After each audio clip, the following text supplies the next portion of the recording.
Hello everyone welcome back to आ गोटे नुआ भिडियो को देखु। आज आम पढ़ा उपन्यास गठन रीति बा प्रकार भेद।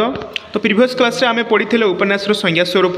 देखु आज आम पढ़ा उपन्यास प्रकार भेद बा गठन रीति। तो कतोटी भाग में उपन्यास को विभक्त करा जायछि से विषय आज आम जानिबा। देखु प्रथम अच्छे आमर घटना प्रधान उपन्यास आउ सेकेंड अच्छे चरित्र प्रधान उपन्यास और काव्यधर्मी उपन्यास। आमर एटा घटना दृष्टि उपन्यास को तीनोटी भाग विभक्त करागला। देन आमर रही घटना दृष्टि देखु घटना गठन दृष्टि उपन्यास को पांचटी भाग विभक्त करागला। ता सामाजिक उपन्यास, ऐतिहासिक उपन्यास और राजनैतिक उपन्यास एवं मनस्तात्विक उपन्यास। प्रथम पुरुष उपन्यास देखु। तो प्रथम जानिबा आमे